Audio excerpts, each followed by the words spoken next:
Hi everybody, welcome to another episode of Exploring Photography right here on Adorama TV. In this episode, I'm going to be talking about this little guy. It's the new Osmo Action. It's the pocket camera that has a front-facing screen so you can see what you're doing.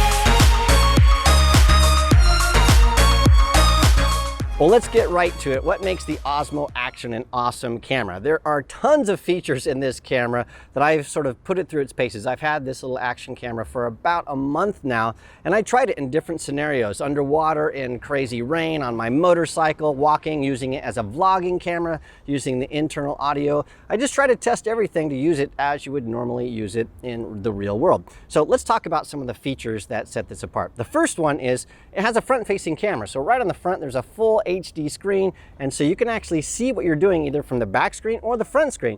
And so if you're using this as a vlogging camera and you need to sort of frame yourself up, you can do that just fine. Or you can use the back screen to see exactly what's going on. So you can just hit this little button on the side, it'll flip that around, and now you can see what's going on from the back.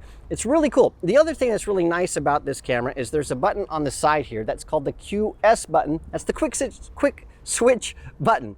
And what that allows you to do is change between modes. And so if you just click it once, you go to video mode, click it again, you go to HDR video, you go to slow motion, hyperlapse, whatever. You can set that up and customize it. Now, the cool thing about this button is if you're using gloves, so if you're on a like snowboard, or you're skiing, or you're on a snowmobile, or you're on a motorcycle, or you're doing anything that you have gloves, you can actually control this camera switching modes and doing things with gloves on, and I love that. The other thing this little side button does is if you hold it for just a couple seconds, it switches from the back camera to the front camera, so that's really easy and it's really, really fast. All right, now let's talk about some of the things that really matter. The first one is stabilization.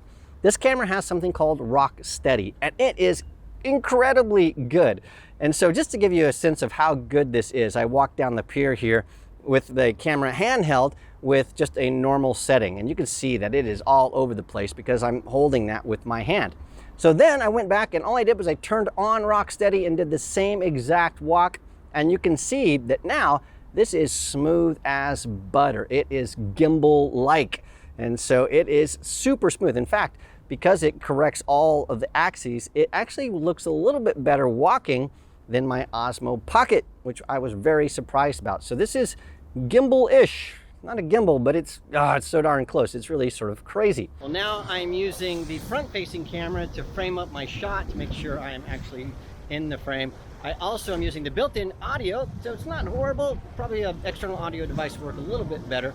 I also have face-oriented exposure turned on, and so you can see that it does a pretty good job of making sure I'm exposed, but even with the bright background like this, you can see that I'm not exactly exposed correctly, but it does a pretty impressive job.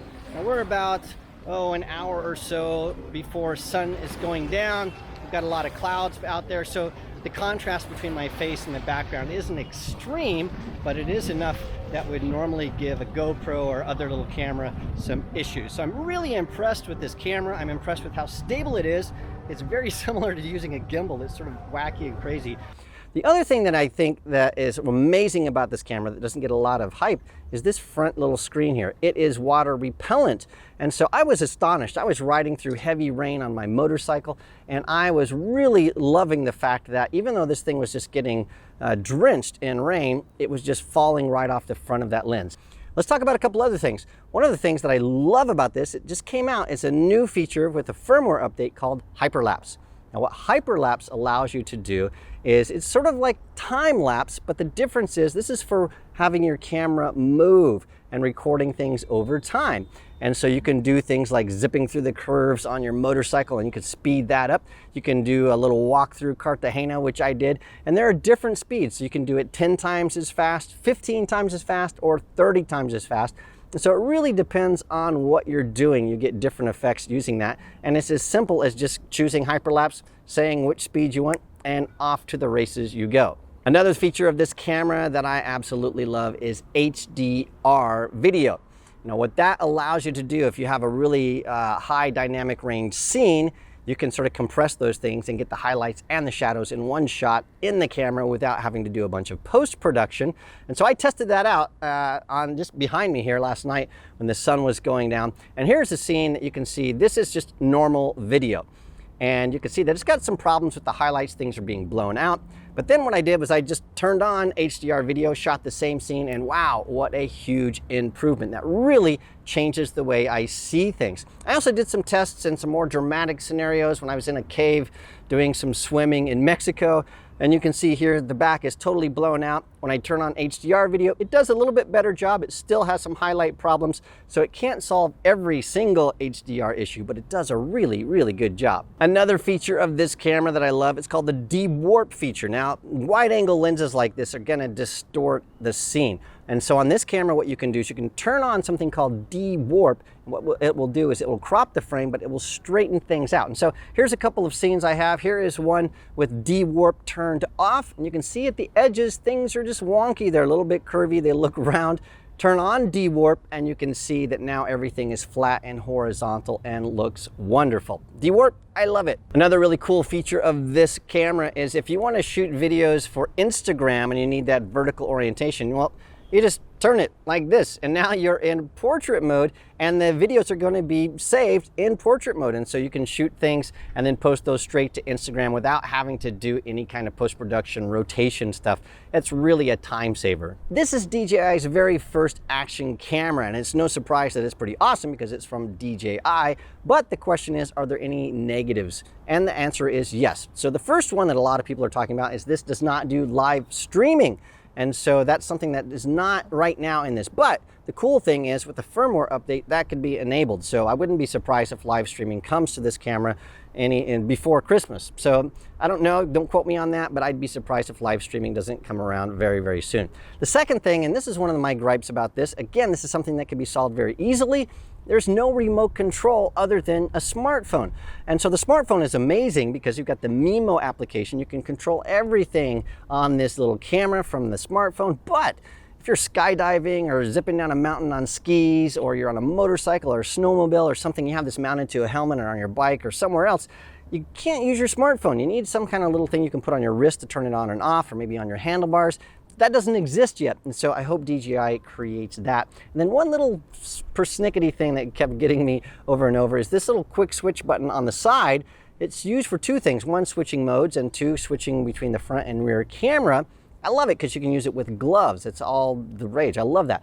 But the problem is if you don't hold it quite long enough, you can accidentally switch this camera into the wrong mode.